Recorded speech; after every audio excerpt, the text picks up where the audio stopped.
Bonjour et bienvenue, je suis Flamendra, coach de vie et je suis ravie de t'accueillir sur mon podcast Savoure la vie. Si tu cherches à faire la paix avec la nourriture, à bien nourrir ton corps et ton esprit, tu es au bon endroit. Seul ou accompagné, mes invités et moi allons te partager des réflexions puissantes et profondes pour améliorer ta santé et ton bien-être physique et mental. Pour ce faire, nous aborderons les thèmes du rapport au corps, à la nourriture, mais aussi de l'état d'esprit et du regard sur le monde. Ensemble, nous allons ouvrir le champ des possibles pour que tu puisses te sentir libre et pleinement épanoui dans ta vie. Si tu souhaites soutenir ce podcast, je t'invite à le noter avec 5 étoiles et à le partager autour de toi. Tu peux aussi me retrouver sur mes différents réseaux sociaux sous le nom de Flamendra. Allez, sans plus attendre, c'est parti pour ce nouveau numéro. Bonjour, bienvenue dans un nouvel épisode de podcast. Alors aujourd'hui, je suis absolument ravie. Je suis avec Myriam. Donc, bonjour Myriam et bienvenue.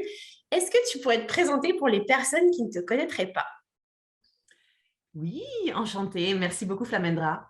Donc oui, je m'appelle Myriam, j'ai 33 ans. Là, tout de suite, je vous parle de Las Vegas, mais je suis une nomade. Voilà, ma vie tient dans un sac à dos. Et donc, je bouge maintenant, moi et mon chéri, un peu partout. Donc, je suis nomade maintenant depuis 9 ans, parce que à la suite de mon master, qui ne me donne absolument aucun travail, j'ai un master en études théâtrales et études chorégraphiques, je me suis dit, non, voilà, je me casse. Et parce qu'en fait, j'avais quelqu'un que j'avais rencontré des années avant et qui m'avait parlé de faire la saison en Californie, la saison de la bœuf, ce que j'appelle les vendanges à la californienne.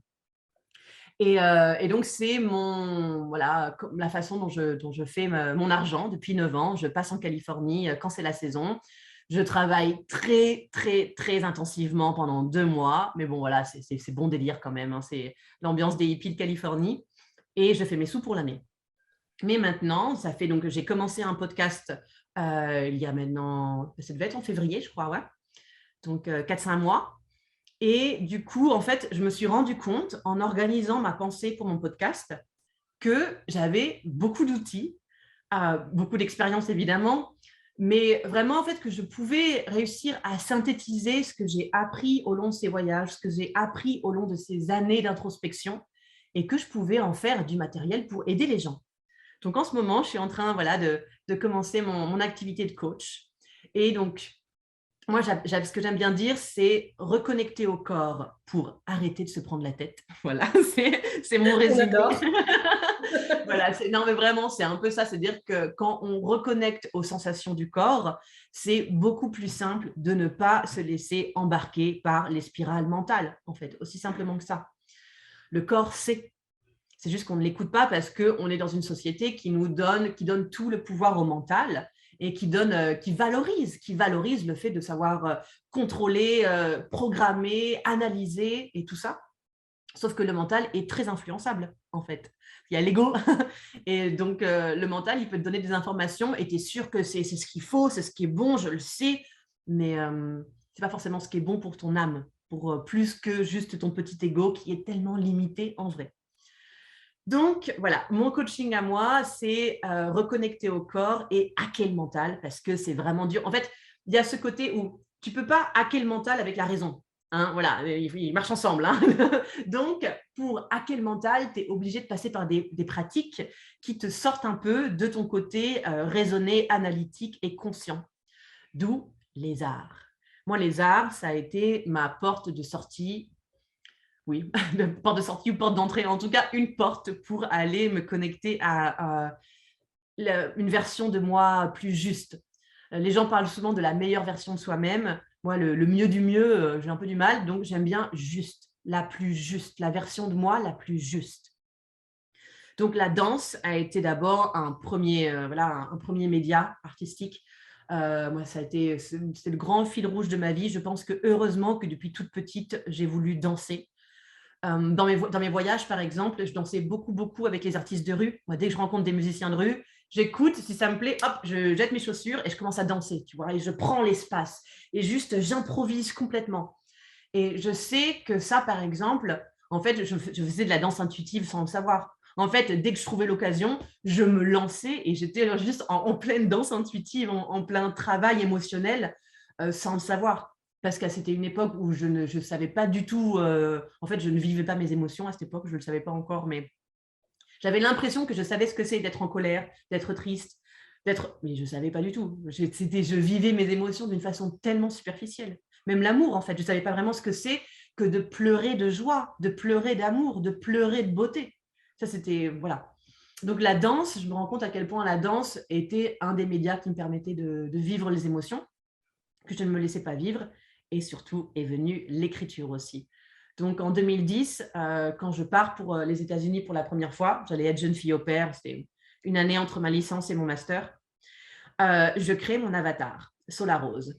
Et du coup, en fait, elle aussi, finalement, c'est elle qui va vivre toutes mes émotions. Un de mes meilleurs amis, quand il a lu mon livre la première fois, il m'a dit « Oh, qu'est-ce qu'elle est émotive, Solarose !» Enfin, c'est surprenant venant de moi. Et maintenant, je me rends bien compte, bah oui, elle vivait toutes les émotions que j'arrivais pas à me faire vivre à moi, en fait. Donc, Solarose, elle est petite, elle est fragile, tu as l'impression qu'elle peut se casser. Et elle est complètement paumée. Et du coup, elle pleure. Pas mal, ouais. Mais maintenant, je me rends compte à quel point, donc voilà, ça c'était en 2010. Mon tome 1 est sorti l'année dernière pour mon anniversaire, 17 juin 2021. Et là, le tome 2 va sortir pour la rentrée littéraire en septembre. Et je suis en train d'écrire le tome 3. Mais du coup, le recul que j'ai sur toutes les choses que j'ai créées pour mon avatar me donne, en fait, ça me montre à quel point il y a quelque chose d'extrêmement thérapeutique, en fait, à créer une histoire pour ce personnage qui n'est pas exactement nous, mais qui est quand même un petit peu nous, qui est quand même vraiment des parts de nous. Il y a vraiment un travail énorme sur le fait de juste de se laisser flotter dans l'imagination, mais avec ce fil rouge quand même qu'on crée pour notre avatar, pour cette part de nous, il y a des choses qui se révèlent. Il y a des choses incroyables qui se révèlent. Donc, ça aussi, je veux que ça fasse partie de mon coaching.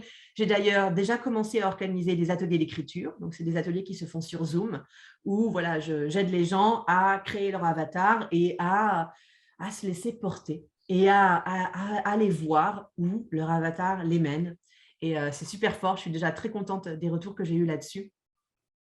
Et voilà, donc ça, c'est ce qui est en train de se mettre en place. La danse, les ateliers d'écriture. Moi, j'ai envie vraiment de pondre un programme, un truc très complet. Et je pense que dans ce programme, il y aura aussi la photo. Moi, la photo, j'en ai beaucoup fait. Et ça, je pense que c'est vraiment un outil hyper intéressant pour réussir à se voir à travers une lens, une lentille, tu vois, se voir à travers une nouvelle fenêtre, se voir d'une autre façon.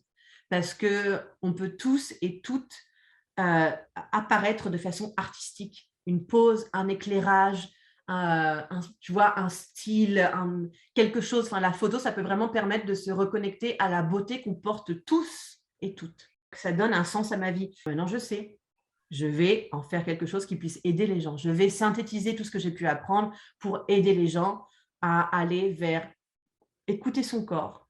Puis, du coup, quand tu l'écoutes bien, tu te rends compte que tu peux lui faire confiance complètement. Et après, tu peux groover, quoi. Après, la vie, tu la surfes. Voilà. Eh ben, écoute, merci, mais tellement un grand merci. Moi, franchement, ça résonne fort pour moi, tout ce que tu partages. Et surtout, bravo pour ton parcours. Moi, je trouve ça incroyable. Là, en off, on parlait de tous tes voyages, mais au-delà de ça, de cette envie d'aider, de cette envie de contribuer au travers de l'art. Moi, ça me parle énormément. Je pense qu'en réalité, on a tous de la créativité, on a tous une âme artistique. Et comme tu l'as dit, la société valorise beaucoup le mental, la logique, la structure, et dévalorise tout ce qui est un peu manuel, tout ce qui est un peu artistique. Et pour autant, je trouve que ça a vraiment sa place dans la reconnexion à soi, dans la reconnexion au monde. Et j'ai aimé quand tu as parlé de la version la plus juste aussi de soi, et pas de la meilleure version de soi. Parce que le tout, c'est déjà d'arriver à se trouver soi, en fait, à se comprendre soi. On a tellement de conditionnements, tellement de traumas, tellement de choses qui nous éloignent peu à peu de nous, que finalement, c'est tout un cheminement que de se connaître et d'apprendre à s'apprécier, à se respecter, à s'aimer. Et, et vraiment bravo, parce que je sais que là, ce que tu es en train de mettre en place, ça va aider les gens. D'ailleurs, t'inquiète pas que je vais mettre tous tes liens en description du podcast, de la vidéo. Comme ça, voilà, vous pourrez aller découvrir les ateliers de Myriam.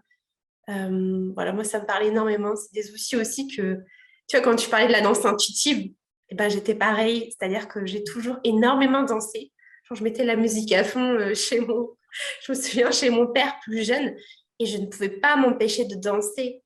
Et c'était comme une forme de thérapie. Tout comme toi, je ne m'en rendais pas compte. Et l'écriture, pareil. Pareil aussi, bravo pour ton livre. Moi, j'aime beaucoup cette perception, cette approche que tu as avec l'avatar, que tu vois, moi, je n'ai pas.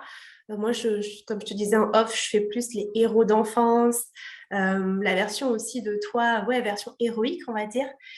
Et j'aime bien cette approche-là, de se dire, OK, je crée mon avatar, je me laisse aller, j'ouvre ma créativité, j'ouvre un nouveau champ des possibles. Et du coup, est-ce que tu pourrais nous partager un peu ton parcours, puisque toi aussi, tu as souffert de La boulimie? boulimie. Ouais, Bien comment sûr, ça a commencé et comment carrément. Oui. ça a évolué? Donc, moi, ça a commencé en première. Donc, en première, j'arrête de manger. Voilà. Alors, j'arrête de manger. Bon, évidemment, on ne s'en rend jamais compte. Hein, on a toujours du déni au début. Donc, moi, j'ai l'impression juste que je fais un peu plus attention. Voilà, rien de plus. Et d'ailleurs, je me souviens, quand même, les gens remarquaient que je perdais du poids. Et donc, quand on me faisait des commentaires, je disais, non, non, non, c'est parce que ma pilule d'avant m'avait fait prendre du poids. Maintenant, j'ai changé de pilule, donc je reviens à mon poids normal. Voilà, voilà. Donc, voilà, première, je commence à perdre du poids. Terminale, je suis un squelette. J'étais à l'internat et ça ne leur plaisait pas du tout d'avoir un squelette ambulant. Donc, j'avais l'infirmière scolaire qui me pesait tous les mercredis parce que si je passais en dessous de 45 kilos, est-ce que je peux comprendre, je fais 1m70 quand même. Si je passais en dessous de 45 kilos, on m'avait dit, meuf, on t'envoie à l'hôpital, quoi. Sauf que s'il y a d'autres personnes qui ont vécu l'anorexie ici, où on te pèse, on trouve toutes des moyens pour être plus lourde sur la balance le moment où on nous pèse. Hein, voilà. On avale 2 litres d'eau, j'avais des pièces dans les poches, enfin bon, bref. Donc ça, c'est vraiment le moment anorexie. Et c'est là aussi que commence la boulimie, évidemment. À l'internat, c'était... Et c'est là aussi, du coup, que commencent mes vols. Parce que donc, moi, j'avais pas trop de sous. Et donc, évidemment, je pars en crise de boulimie. Et donc, il y a, je sais qui est-ce qui a des brioches dans sa chambre, ici ou là. Du coup, en plus, donc, je ne descends plus pendant au self pour les repas du soir. Donc, je dis j'ai pas faim, mais du coup aussi, je passe un peu dans les chambres quand même. Enfin, c'est là que commence aussi à se mettre en place plein de trucs très malsains. Très, très, très malsains. Et, après, donc ça, c'est voilà, le lycée. Et là, la boulimie la boulimie vomitive commence à venir se mettre en place. Et après, donc, je pars à Paris, à l'université. Et c'était très, très important pour moi d'être indépendante financièrement. Je voulais vraiment pas du tout d'aide de mes parents. Juste alors que je n'avais pas de problème avec eux. Hein. C'était vraiment juste dans ma tête à moi. J'étais là, moi, je serai la personne qui est complètement indépendante financièrement à 18 ans parce que je sais qu'avec un emploi du temps à la fac, tu as 20 heures de cours, tu peux bien caler un temps plein à côté. Hein. C'est humainement possible, ça a déjà été fait. Donc moi, je me dis, moi, je suis forte, je peux le faire. Et je l'ai fait, hein. Je l'ai fait, sauf que du coup, vu le rythme infernal que j'avais, le rythme de mes crises de boulimie n'en est devenu que plus infernal. Donc, il y a 3 ans, je fais ma licence. Et après, là, je pars aux États-Unis pour être jeune fille au pair. Donc, je suis censée rester là-bas 1 an. Je suis virée au bout de 3 mois. Hein. Donc, je reviens en France. Et voilà, c'est là où il y a cette année sabbatique entre ma licence et mon master. Il y a beaucoup de choses qui se passent. Mais ma boulimie ne fait qu'empirer. Enfin, pas qu'empirer, mais en tout cas, ça reste aussi grave. Donc, après, je fais mon master. Bon, bref. Donc là, toutes ces années-là, c'est plusieurs crises de boulimie par jour et que je peux me permettre puisque je vole la nourriture que je vais vomir. Donc, ça devient vraiment un rythme très, très grave. Et j'en parle à personne. Il y a mon meilleur ami et mon ex qui le savent. Et puis, au bout d'un moment, puis en fait, voilà, mon master se termine. Et donc, en fait, c'est là donc, que je pars faire ma première saison en Californie. Et donc là, commence ma vie nomade. Donc, pendant 4 ans et demi, je reste avec ce rythme où je passe en Californie 1 fois par an. Donc, je travaille, mais j'ai aussi pas mal d'amis maintenant. Donc là, je vois les copains. Hop, un petit saut en France, pareil. Je vois ma mère, les copains, tout ça. Et après, je pars voyager toute seule avec mon sac à dos, 6 à 9 mois dans l'année. Donc là, durant ces années de voyage, ça permet quand même de vraiment ralentir le rythme de mes crises. J'en fais plus tous les jours. Par contre, ça c'est toujours très très dur à dire, mais comme c'est quand même quelque chose de compulsif, je vole quand même encore. Dans mon livre Solar Rose, ah oui, parce que je ne l'ai pas précisé, mais dans mon livre Solar Rose, il y a la fiction de Solar Rose qui est intercalée avec des extraits de mes carnets de boulimie. Et parce qu'en fait, ça fait tellement de sens. Enfin, dans le tome 1. Le tome 2, c'est autre chose puisque je n'ai plus de problème de boulimie. Donc, c'est un autre genre de journal, un journal de bord que je partage dans le tome 2. Et bref, donc le tome 1, c'est mes extraits de journaux de boulimie. Et donc, par exemple, il y a un extrait où j'ai volé en Inde. Je ne sais pas si tu vois la violence de voler de la nourriture que je vais vomir. Et juste parce qu'en fait, voilà, j'ai tant d'argent pour l'année, je commence à faire de plus en plus de crises de boulimie. Ma conscience me dit, putain, meuf, tu déconnes grave, là, c'est pas possible, tu peux pas dépenser tout ton argent. Il faut que tu tiennes jusqu'à la prochaine saison en Californie, quoi. Et donc voilà. Ça m'est arrivé rarement, mais voilà, ça m'est arrivé. Et il y a je l'avais écrit dans mon journal. C'est tellement horrible, la honte, tu vois, même d'en parler encore, mais voilà, c'est une réalité. Et maintenant, je sais que pour vraiment tourner la page, il faut que je l'accepte. Donc voilà, j'accepte le fait que j'ai volé en Inde, en Amérique latine, de l'argent, de la nourriture que j'allais vomir, ouais. Donc ça continue. Donc voilà, le voyage. Et puis, en 2017, j'ai un amant californien, quelqu'un que je voyais que quand j'étais en Californie, qui me propose qu'on voyage ensemble. Et donc, on se retrouve à voyager en Thaïlande ensemble. Et pendant une semaine de silence, je suis touchée par l'illumination pendant que je médite. Et je comprends qu'en fait, là, il est temps que j'arrête de croire que je peux tout faire toute seule et que je ne peux trouver mon bonheur que toute seule. Voilà, il est temps que j'arrête que je sorte de ces croyances et qu'en fait, que là, il y a peut-être quelqu'un qui non seulement m'aime vraiment profondément, mais me respecte et certainement la bonne personne pour que je comprenne que je peux être libre et continuer à faire ce que je veux avec quelqu'un. En fait, si tu es avec la bonne personne, on peut communiquer jusqu'à trouver un compromis. Moi, j'aime bien faire la différence entre compromis et concession. Concession, il y a cette idée de céder. Et en général, on dit qu'il faut faire des compromis. On fait des compromis pour arriver à une concession. Bref, moi, j'aime bien juste l'idée de compromis. C'est-à-dire qu'on trouve quelque chose où personne n'a besoin de céder. Si on est patient avec une bonne communication saine, où chacun sait que je suis ma priorité, tu es ta priorité, allons trouver une solution pour que chacun, on soit heureux avec la solution, ça peut se faire. Il faut juste trouver le bon partenaire. Et je pense que je l'ai trouvé. Donc, 2017, à la fin de 2017, je m'installe avec lui. Voilà, je m'installe avec lui. Donc, à cette époque, il y a encore un peu de boulimie, mais c'est beaucoup plus… je me souviens, je crois que c'est le moment où je commence presque à accepter que peut-être que je serai boulimique toute ma vie, mais qu'au moins, maintenant, je suis vraiment réglée. C'est-à-dire qu'en général, c'est le soir. Je me souviens, il y avait ce truc où on mangeait, et puis parfois, si je trouvais que j'avais un peu trop mangé, je continuais un peu à grignoter, et puis quand on était dans la chambre, je disais, attends, je vais me faire un thé.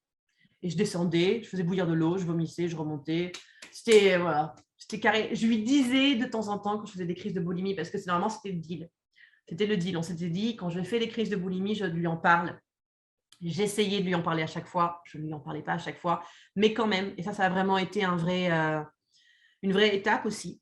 Parce qu'en plus, donc, lui, c'est quelqu'un qui a eu des gros problèmes de drogue. Il a fait plusieurs cures de désintox. Donc, je pense qu'il sait ce que c'est qu'être un putain de junkie. Et du coup, voilà. Et du coup, je sais qu'à chaque fois quand je lui en parlais, il me prenait dans ses bras, mais il ne me disait rien. Et je pense que ça, c'est un conseil que si je peux donner à n'importe qui, si vous avez des personnes autour de vous, soit qui ont des troubles du comportement alimentaire ou qui ont n'importe quel problème d'addiction, alors il y a des moments où il faut en parler, mais quand c'est vraiment sur le feu du moment, il ne faut pas en parler en fait. On a juste besoin d'un câlin. Mettre des mots sur « mais pourquoi ? Mais je ne sais pas pourquoi ». On ne peut pas expliquer pourquoi. Peut-être quand on est retombé un peu du truc, on peut en parler et le travail d'essayer de comprendre et l'introspection, il est essentiel, mais sur le moment de la crise, sur le moment de oh, putain de merde, ce moment de honte, ce moment je l'ai encore fait, là, il faut pas en parler. Enfin, essayer de comprendre, de mettre des raisons sur le pourquoi ça sert à rien. On a juste besoin d'un câlin. Et lui, il avait bien compris ça. Donc, je pense que ça a été une vraie étape. Donc, ça a duré 2 ans et demi aux États-Unis. Donc, j'ai vécu avec lui. Puis après, j'ai acheté mon van. Et donc là, c'est lui après qui est venu dans mon van. Et on a vécu dans le van 1 an. Et puis après, donc là, j'étais là-bas sans papier. Et donc, au bout d'un moment, il y a eu ce moment où je me sentais vraiment un peu emprisonnée. Je ne pouvais pas juste sauter dans un avion et décider d'aller faire un petit tour en France, voir la famille. Parce que quand tu es sans papier, s'ils te chopent quand tu sors, tu peux être banni des États-Unis 5 à 10 ans. Donc, je commençais à sentir que c'était une pression d'être là-bas sans papier. Et je lui ai dit, écoute, j'en ai marre, il faut qu'on se casse. Il faut qu'on rentre en Europe. Enfin, moi, j'ai envie de rentrer en Europe. Tu me suis si tu veux. Bon, il m'a suivi. Et le truc, pareil, un autre petit tips, si vous vous retrouvez aux États-Unis sans papier, que vous voulez sortir discrètement, la sortie discrète, c'est en fait, il faut passer la frontière terrestre États-Unis-Mexique. Parce qu'en fait, au portillon, quand tu sors des États-Unis, tu vois, il y a un portillon, tu sors des États-Unis, mais personne ne te check. Il n'y a personne qui est là pour checker ta sortie et regarder sur ton passeport. Donc, tu peux sortir comme ça, personne ne te voit. Après, quand tu reviens, tu risques de te faire choper, mais moi, j'ai beaucoup de chance, donc tout s'est bien passé. Et toujours est-il que ce qui se passe, c'est que donc on passe la frontière et on traverse tout le Mexique pour aller jusqu'à Cancun, pour après prendre un avion jusqu'en Europe. Et là, durant cette traversée de 1 mois au Mexique, je ne sais pas ce qui s'est passé. Enfin, je pense que je sais un peu. Déjà, il y avait ce truc tellement beau. Enfin, moi, je l'avais suivi, mais là, c'est lui. Là, c'est lui qui me suivait, avec aucun plan. Vas-y, viens, on se casse en Europe, on verra, on improvise, quoi. C'était tellement beau. Et aussi, donc j'avais déjà traversé moi-même le Mexique toute seule, mais là, je suis avec lui et avec notre chien. Et alors, les Mexicains, les animaux de compagnie, c'est pas trop leur truc non plus. Donc, prendre des bus de 12 heures de nuit, trouver des chambres d'hôtel, ceci. Bon, bref, il y a eu pas mal de challenges quand même dans ce voyage. Donc, il y avait des challenges, mais il y avait beaucoup d'amour, c'était beau. Et je pense en fait, tout simplement, que je n'ai pas eu le temps d'y penser.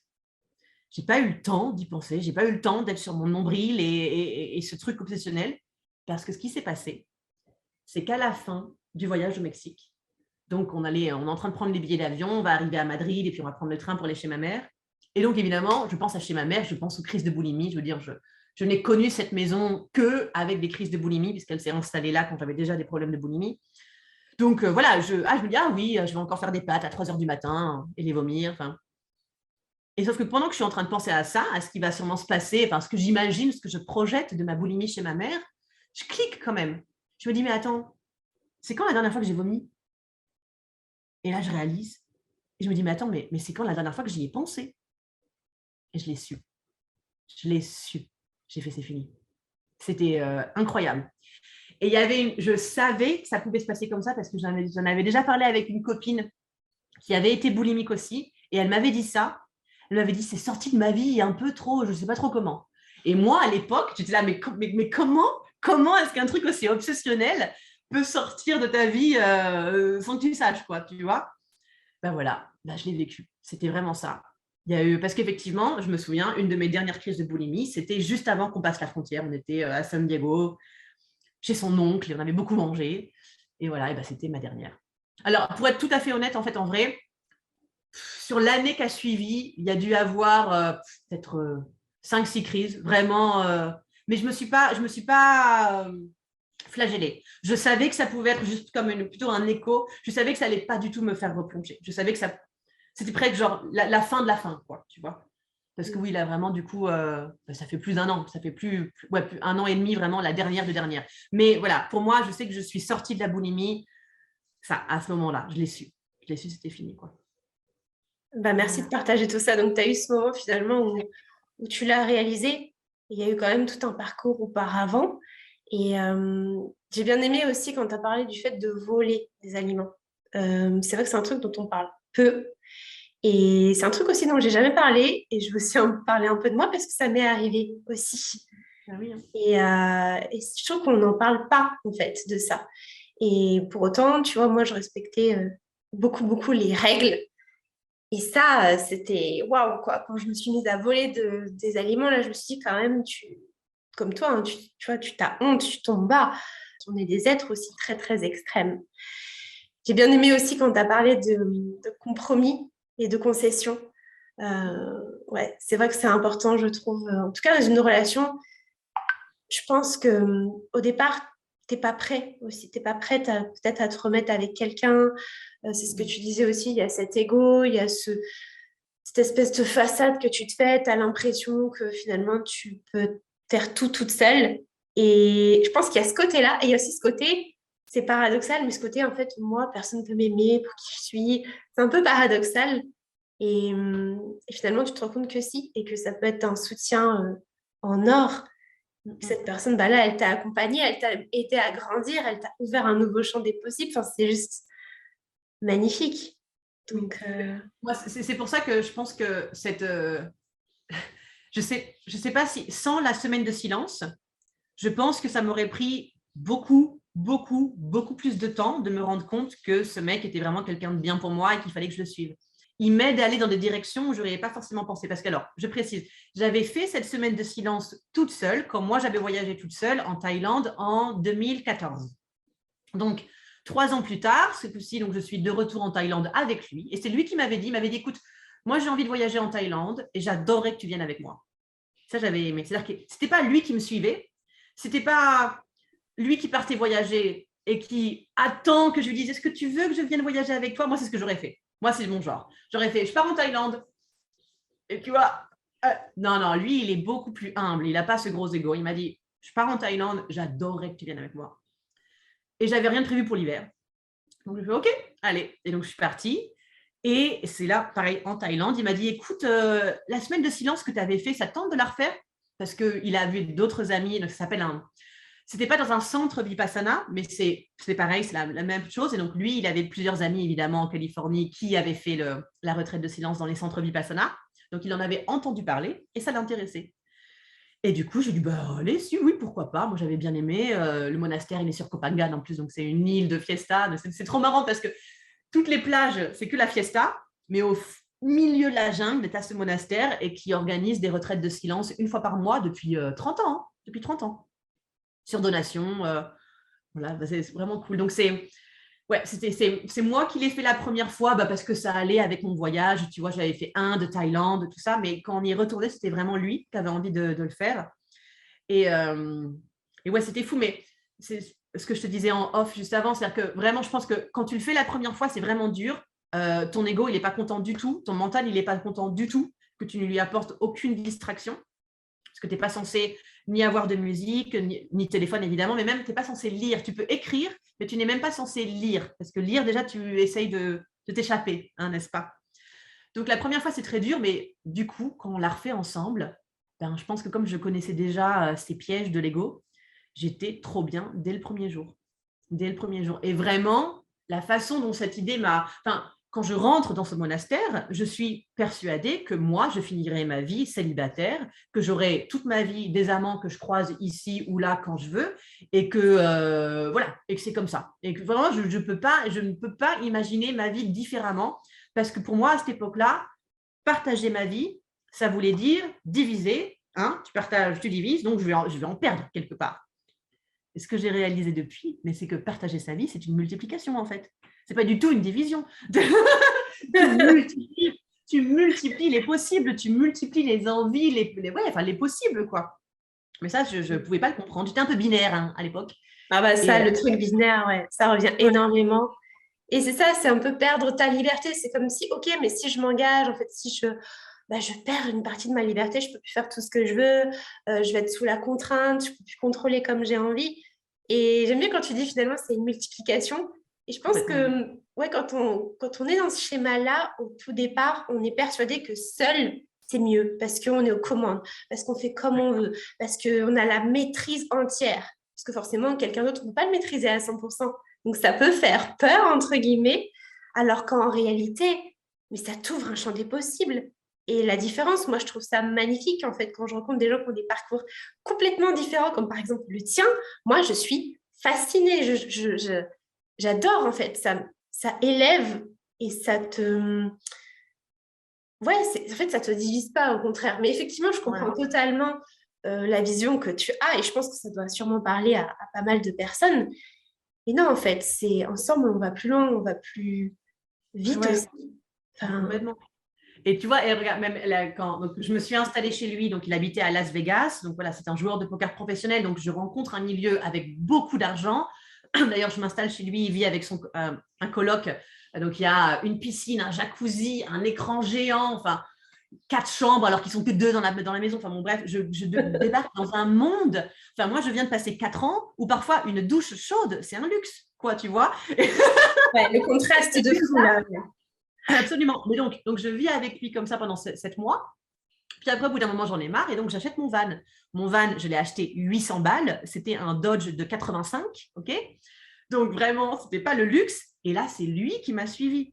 Et moi, c'est ce que j'adore dans notre relation, c'est-à-dire qu'en fait, finalement, lui, il a son budget qui est différent du mien. Donc, voilà, parfois, on va dire que je me retrouve dans un milieu qui est avec beaucoup plus de luxe que ce dont j'ai l'habitude, mais quand j'ai envie qu'on reparte en mode roots avec petit budget, et puis parce que c'est aussi c'est une autre façon de vivre l'expérience. Même quand on était en Thaïlande, par exemple, moi, je lui ai dit, moi, j'ai envie qu'on reste dans les hostels, dans les auberges de jeunesse. Tu vois, bah oui, il n'y a pas de clim, il fait chaud, bah vas-y, c'est pas grave. Parce que c'est là que tu rencontres les gens cool.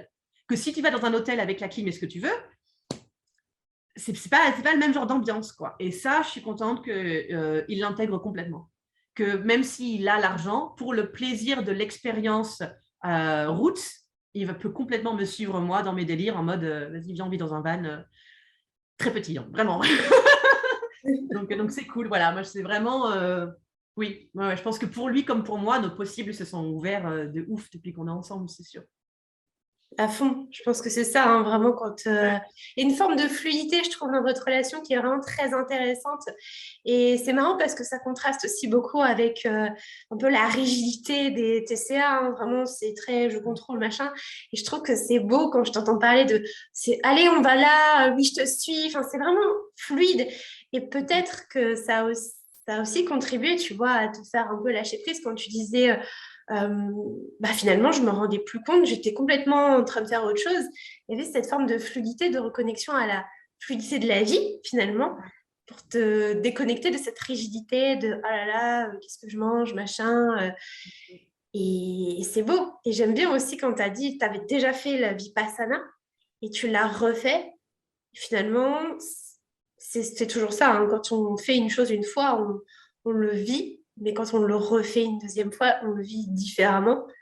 Et ça ouvre un nouveau champ. En plus, là, voilà, tu étais avec quelqu'un, c'est autre chose. Ça a brisé pas mal de croyances, d'après ce que j'ai pu comprendre, quand tu disais que tu pensais que finalement, tu allais toujours avoir des amants à droite, à gauche, et que Voilà, c'était comme ça. Et souvent, c'est ce qu'on pense. On se dit, non, mais c'est comme ça. Ou, ah, mais je suis comme ça. Mais moi, tu sais, c'est lié à l'identité. C'est ce qu'on disait tout à l'heure. C'est qui je suis, en fait. C'est la vie que j'ai. Et ça sera toujours comme ça. Quoi qu'il arrive, en fait, il n'y a rien sur cette terre qui pourra jamais changer ça. Et en fait, non. Mais par contre, ça demande de s'ouvrir à des expériences. Notamment, là, les personnages, c'est assez intense. On ne dirait pas comme ça, hein. Mais juste, je pense que les gens qui nous écoutent, s'ils s'en rendent compte, parce qu'ils savent très bien que ne rien faire, entre gros guillemets, ça fait peur. Et c'est déstabilisant parce qu'effectivement, le mental, il cherche toujours à s'échapper, à être distrait, à avoir une source de dopamine, en fait, de plaisir, d'occupation. Et là, de ne pas s'occuper, ça veut dire retourner à l'intérieur de soi, expérimenter des choses. Et ça peut être inconfortable. Mais pour autant, ça ouvre de nouvelles choses. Tout à fait. Et puis pour moi, surtout là où ça avait été dur, quand je l'ai fait la première fois, et maintenant je peux vraiment le voir, c'est que voilà, quand on est des gens très doués pour le contrôle, en général, je veux, je fais, je réussis. Bim. Alors, la méditation, plus tu veux méditer, moins tu médites. Et donc du coup, et comme en plus, donc moi, normalement, voilà, tout ce que je veux, je réussis bien. Donc là, quand j'ai fait cette première séance, cette première semaine de silence, je me rends compte aussi que ce qui avait été très dur, c'est de ne pas avoir de retour des autres. C'est-à-dire de ne pas avoir quelqu'un qui me dit « mais c'est normal, mais oui, mais c'est normal ». T'inquiète pas, Myriam, c'est normal. Et d'ailleurs, c'est comme ça, en fait, quand j'ai fait cette semaine de silence la première fois, au 3e jour, j'étais décidée à partir. Je pensais que j'étais en train de devenir folle. Je me voyais avec des pensées hyper violentes. Je suis là, c'est pas pour moi. Et en fait, ce qui s'est passé, donc le seul qui peut parler pendant la semaine de silence, il y a un moine qui donne 2 classes par jour sur la philosophie de Bouddha et du bouddhisme et sur aussi la pratique de la méditation. Et ce matin-là, il est en train de décrire ce qui se passe dans nos têtes, en fait, parce qu'il sait très bien ce qui se passe dans nos têtes. Le mental, il t'envoie toutes les pensées négatives possibles pour te dire casse-toi, il veut pas du tout que tu restes. Et donc, ce moine était très drôle et il décrit exactement ce qui se passe dans nos têtes. Et donc, j'entends des gens rire à côté de moi. Et ça a été le déclic. En fait, ça a été le déclic où je me suis dit, mais attends, mais je ne suis pas la seule, en fait. On galère tous. Et après ça, les méditations commençaient à passer beaucoup mieux. Et du coup, je suis restée finalement. Mais ça, c'est pareil. C'est vraiment, je me souviens, j'étais là, non, je vais me casser.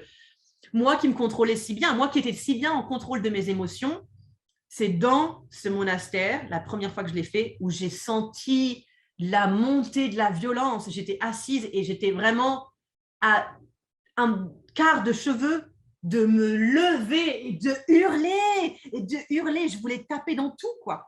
J'étais là, en fait, non, je peux pas, je peux pas. En fait, si, je pouvais, il fallait juste que quelque chose lâche. Ouais. Merci pour ce partage. Il y a beaucoup de gens qui ont fait Vipassana. Alors, je ne l'ai pas fait, mais je connais pas mal de gens qui l'ont fait. Et effectivement, ils disent tous qu'au bout du troisième, quatrième jour, ils ont tous envie de s'en aller parce que ça devient trop fort. Le mental le reprend le dessus. Il y a les pensées qui arrivent. C'est très, très, très inconfortable. Et on se dit qu'on ne peut pas. Mais en fait, on peut. On a toutes les ressources en nous. D'ailleurs, on se dit toujours ça. Voilà, je ne vais pas y arriver. Et j'ai bien aimé au départ quand tu as dit... en fait, plus tu cherches à méditer, moins tu médites. Parce qu'en fait, la méditation, c'est tout sauf de la performance. Et quand on vit un trouble alimentaire, on est dans la performance, on est dans le contrôle. Comme tu dis, on est extrêmement fort. Quand on veut un truc, on l'a par tous les moyens possibles. Ça, c'est sûr. Parce qu'il y a une force, il y a une volonté, on est d'accord. Ça, je le vois chez toutes les personnes que j'ai en coaching. C'est clair.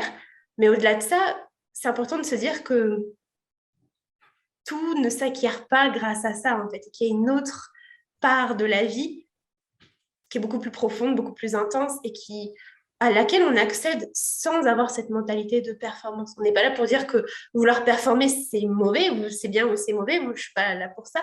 Mais effectivement, c'est de se dire, en fait, j'ai juste à... Enfin, j'ai juste... je sais que c'est un grand mot pour les personnes qui vont nous écouter, mais c'est plus, j'ai rien à réussir. Et moi, je dis souvent en coaching, par exemple, il n'y a rien à réussir et il n'y a rien à échouer. Ce n'est pas une compétition, ce n'est pas une course. C'est juste observe. Qu'est-ce qui se passe là, en fait. C'est juste, OK, il se passe quoi? Moi, je dis souvent, passe en mode Sherlock Holmes. Tu mets ton chapeau, et tu es là avec ta loupe et tu enquêtes, en fait. Mais tu es juste en mode curiosité, comme un enfant.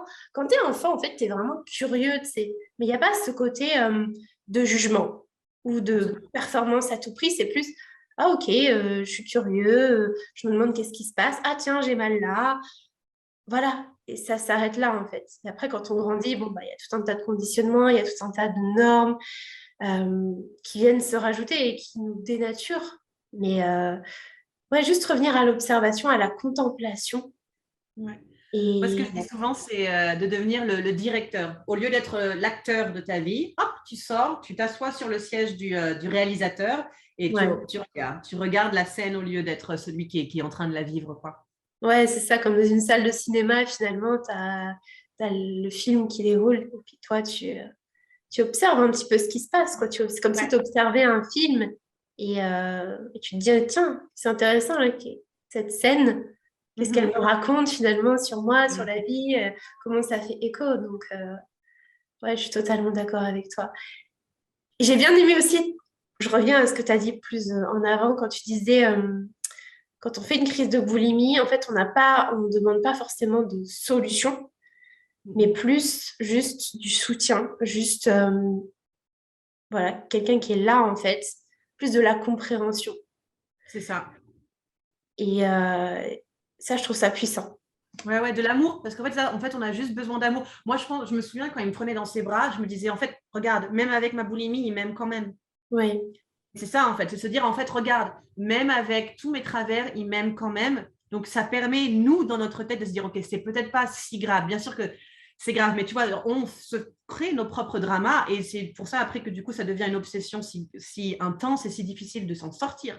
Et c'est vrai que de recevoir cet amour à ce moment-là, je me disais, OK, il m'aime quand même. Donc, peut-être que moi aussi, je peux aussi accepter. Et voilà. Carrément. C'est de se dire, en fait, on peut juste être aimé pour qui l'on est. On n'a pas forcément besoin de jouer un rôle et de coller à des cases, des modèles, des bidules. On peut être comme on est avec nos spécificités et nos valeurs, ce qui nous fait vibrer dans la vie. Et d'ailleurs, je trouve que la plupart des gens qui passent par les troubles alimentaires ont quand même souvent des parcours assez spécifiques et on est souvent en décalage en fait avec les autres, très Oui, souvent. en général, on est souvent c'est les petites filles parfaites. On est déjà des petites filles sous contrôle.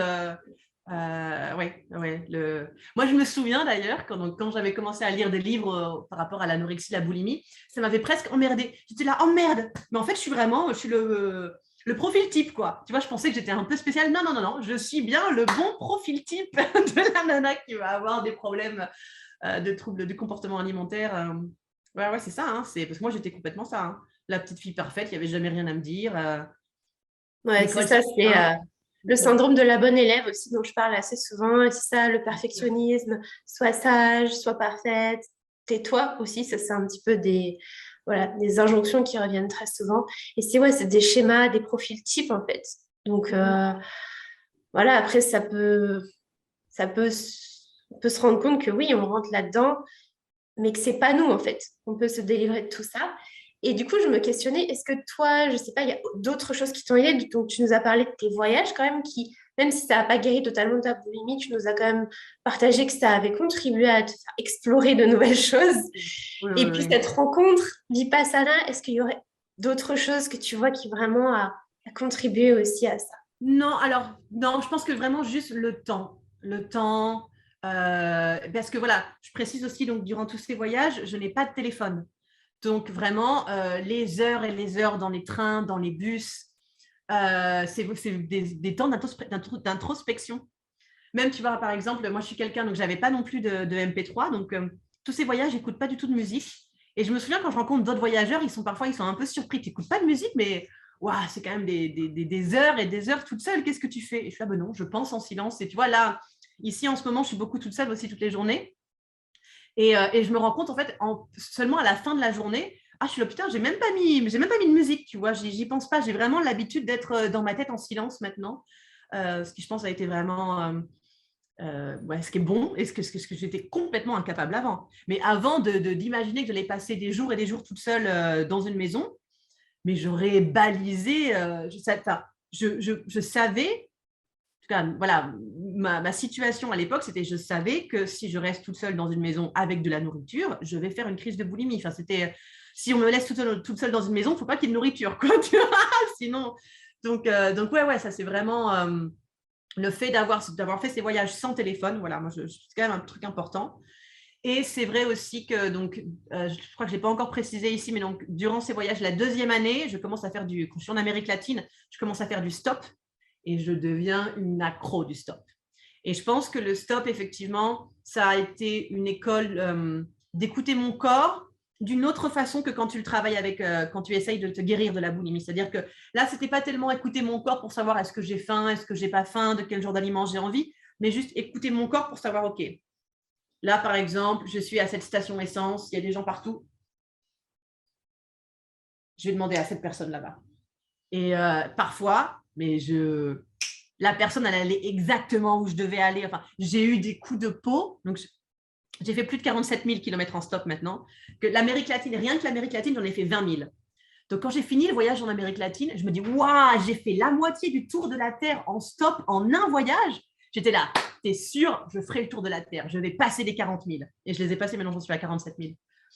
Mais donc, ouais, avec tous ces dizaines de milliers de kilomètres, j'ai tellement d'anecdotes, de trucs de ouf, où en fait, ça s'est passé parce que j'étais là, je commençais à être un peu trop, par exemple, je trouvais que j'allais pas assez vite, nanana, nanana, et je me disais, non, ok, arrête-toi. Tu sais quoi, peut-être, va te prendre un café. Et là, je vais me prendre un café. Et puis, évidemment, j'ai mon panneau sur mon sac à dos. Et comme de par hasard, la personne à côté de moi, quand je commande un café, me dit, oh, tu vas là? Ah ben, je peux t'amener si tu veux. Tellement d'exemples comme ça. Tellement. Moi, quand les gens, ils me disent tout le temps, oh, quand ils me prennent en stop, le nombre de fois, on me dit, ah, mais vous avez de la chance. Hein. En fait, j'étais déjà passée, puis j'ai dû faire demi-tour. Je viens juste de revenir. Tu vois, mais je leur dis, c'est l'histoire de ma vie. C'est l'histoire de ma vie que j'ai de la chance, là, vraiment. Et du coup, je pense que ça, d'un côté, même si ce n'était pas directement relié à la boulimie, ce genre de pratique où tu es obligé de t'accorder à l'intérieur, de vraiment d'écouter à l'intérieur et de ne pas faire marcher la tête, parce que le stop, si tu fais fonctionner ta tête, c'est sûr que tu vas avoir peur. C'est sûr, c'est normal. On est dans une société avec des violences faites aux femmes constamment. Voilà. Donc, il faut se connecter à l'intérieur parce que la réalité, c'est que bien sûr qu'il y a un vrai problème de violence faite aux femmes, mais la réalité, c'est que la majorité des gens veulent quand même être des bonnes personnes et ne sont pas des malades mentaux. Hein, voilà. La majorité des hommes qui m'ont pris en... Enfin, dire, moi, j'ai jamais eu aucun problème. Il y a eu une fois où je suis descendue d'un camion parce que je ne me sentais pas bien. Et il y a eu une fois où un mec a sorti sa bite.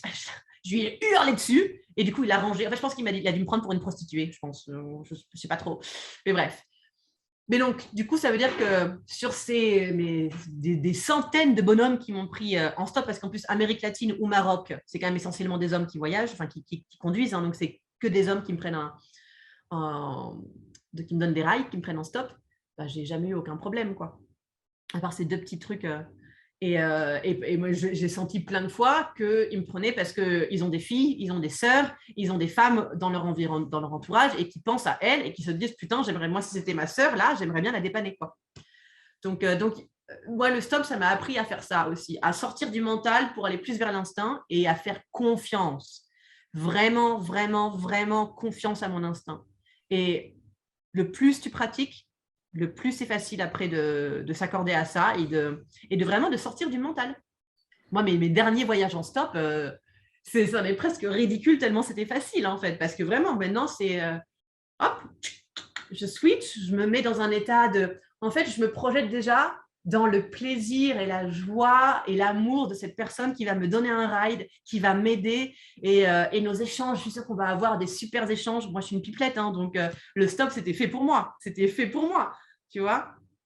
Donc, ouais. Je pense que ça, clairement, quelque part, même si ce n'était pas directement relié à mon envie de me sortir de la boulimie, je suis sûre que ça a aidé sur le long terme.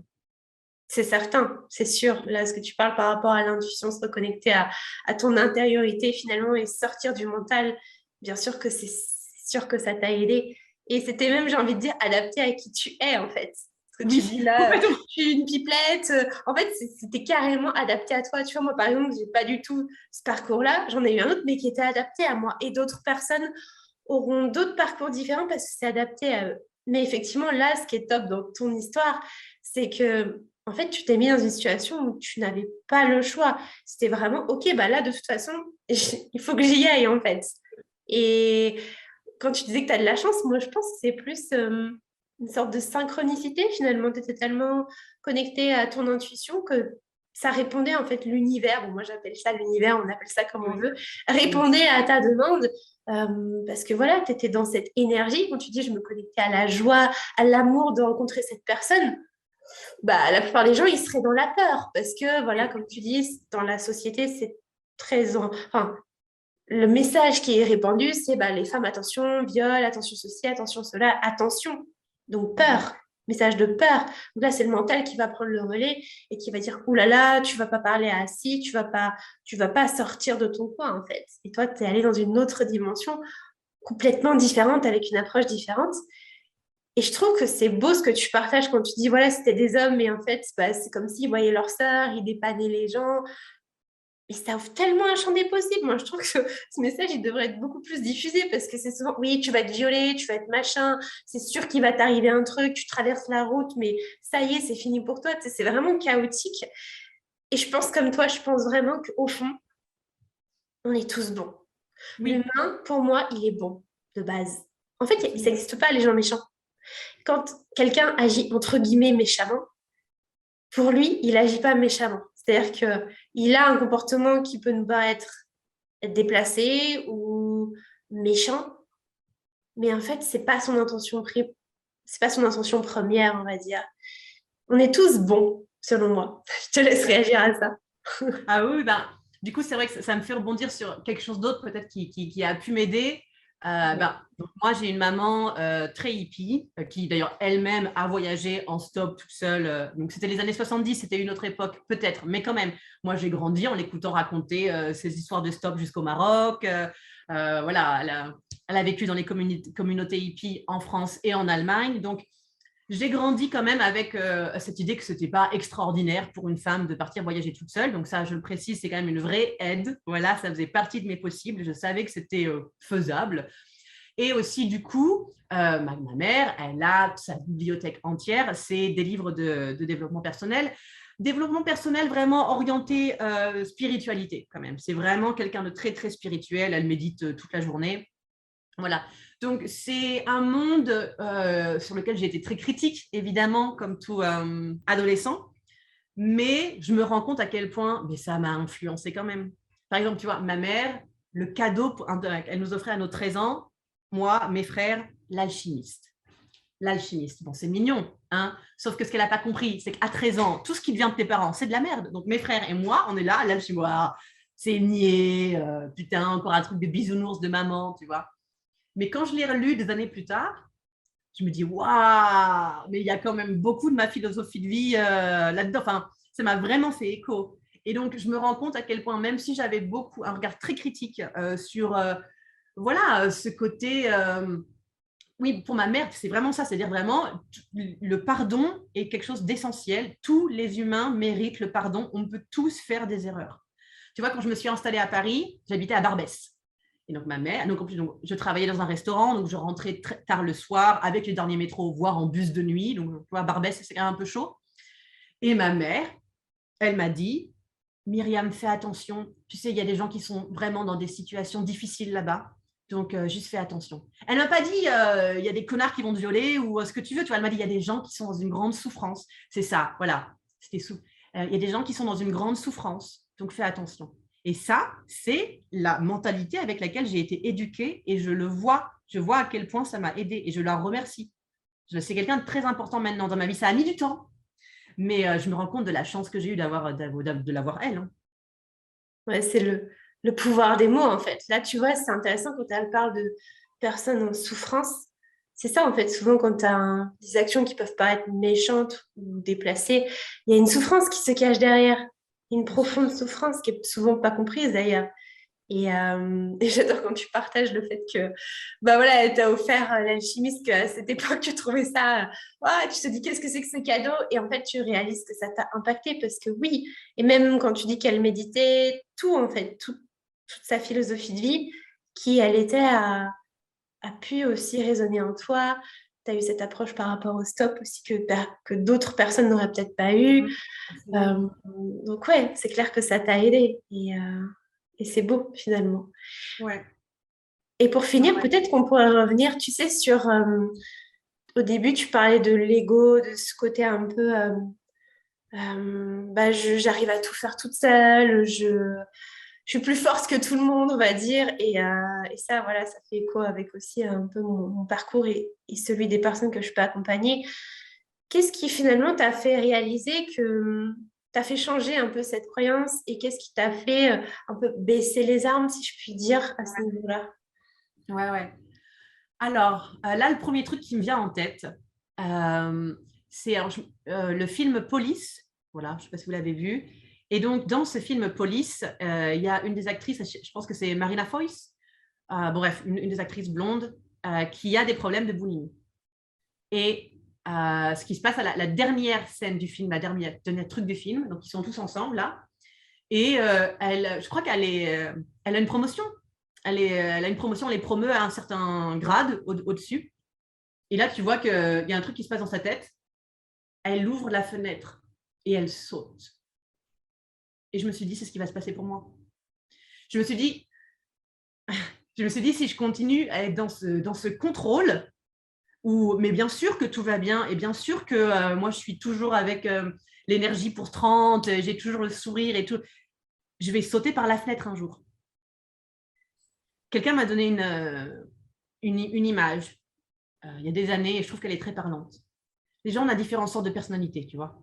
Les personnes qui sont très sensibles, vraiment, du coup, elles ont du mal à contrôler leurs émotions et tout, voilà, les hypersensibles ou ce que tu veux, c'est un peu comme une dune. Tu vas voir avec le vent, tu vas voir que la dune, elle tombe, tu vas voir, ça se voit, tu vois, ça se voit, c'est là. Donc, on peut s'en occuper.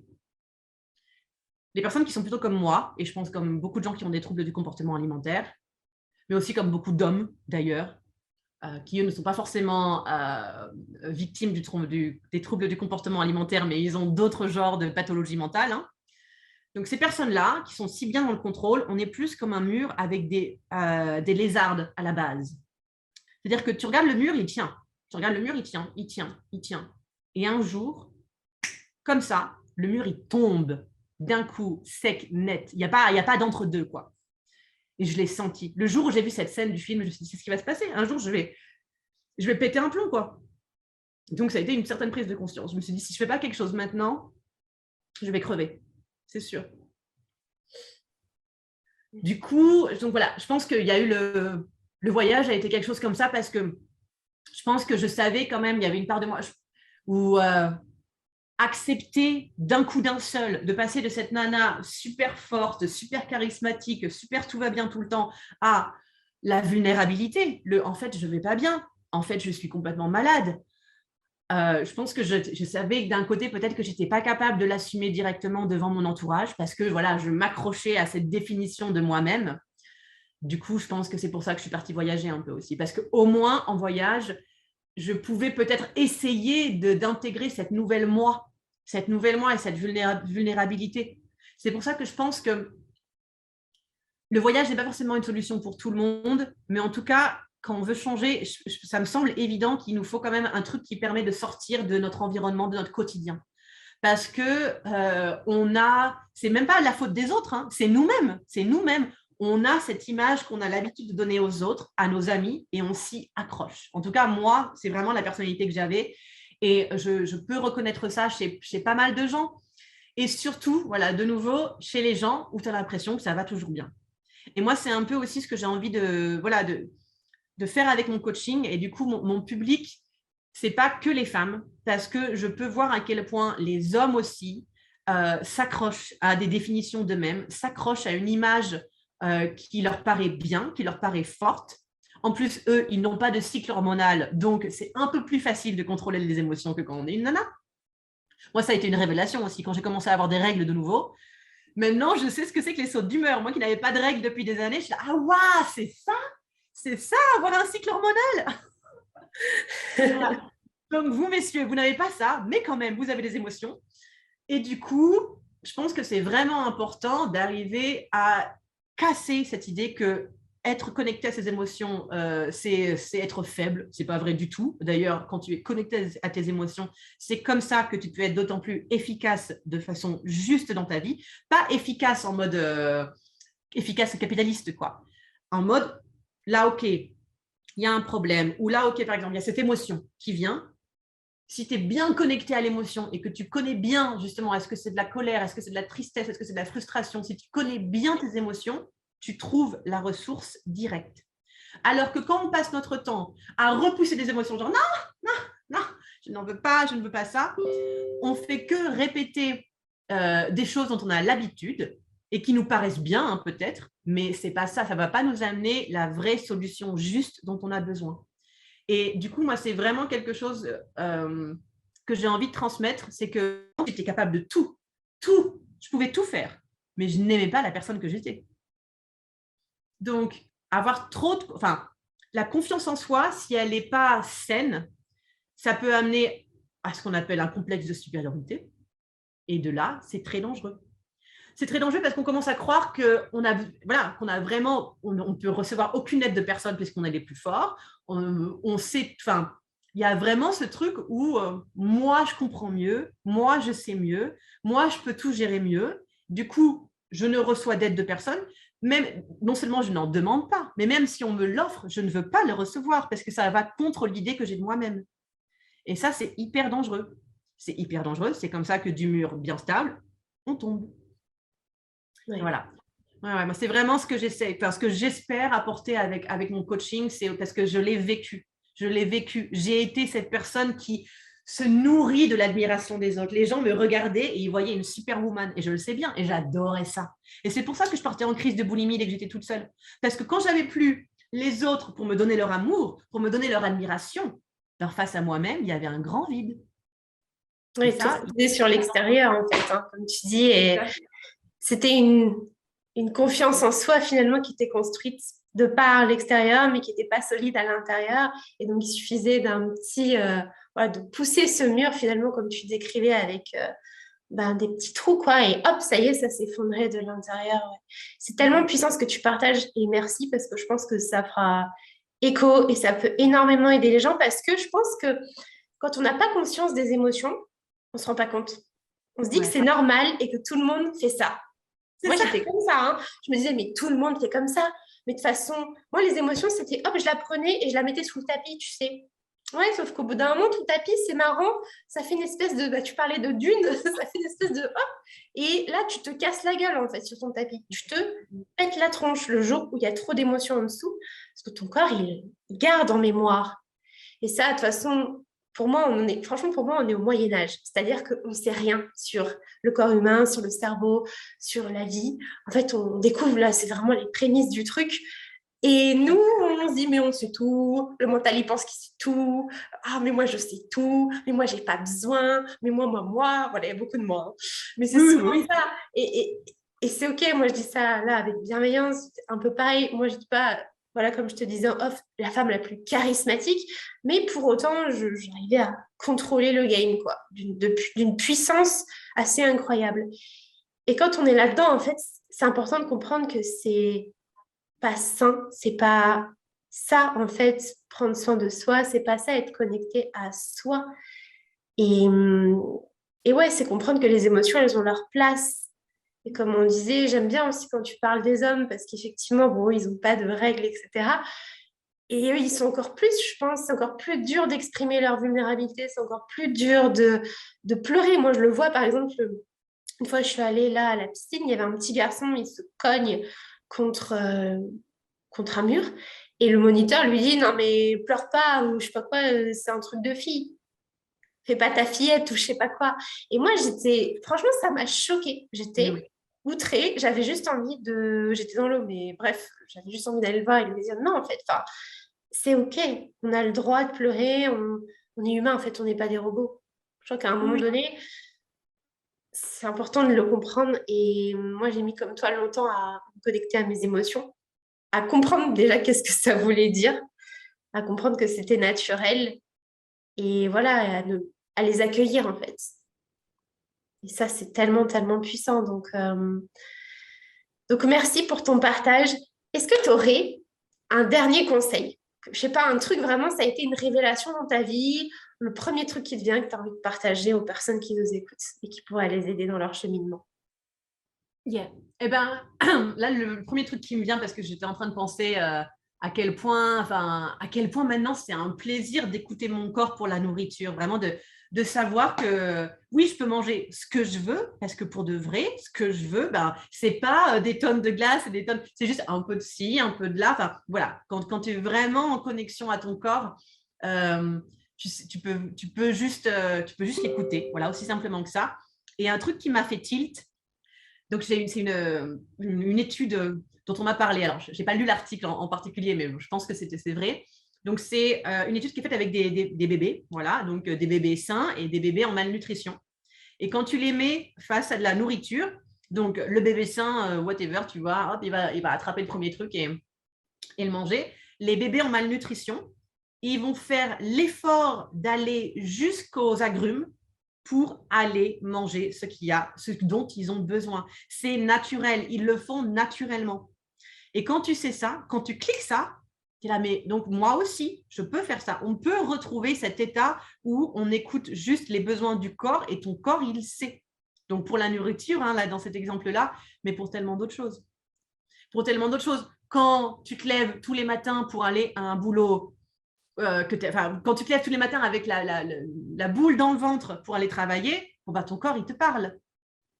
Ton corps, il te parle. Et tellement d'autres exemples. Donc, ouais, moi, cette étude sur les bébés, je me souviens, j'étais là, ah, waouh! Donc, c'est un vrai truc, en fait. C'est un vrai truc.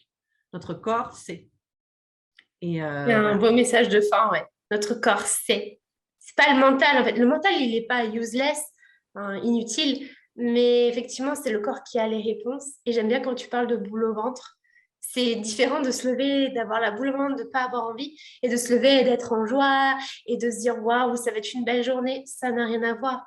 Et en fait, c'est à l'intérieur de nous, c'est aussi très, très lié à nos valeurs, voilà, à ce qui nous porte, en fait, nos valeurs. Bon, ça, c'est aussi un travail, tu vois, moi, comme je fais beaucoup en accompagnement, se connecter, en fait, à ce qui nous fait vibrer dans la vie, à ce pourquoi on est là. Alors, on n'est pas là forcément que pour un truc, on est là pour plein de choses, mais qui l'on est vraiment, en fait, et pas ce que les autres veulent qu'on soit.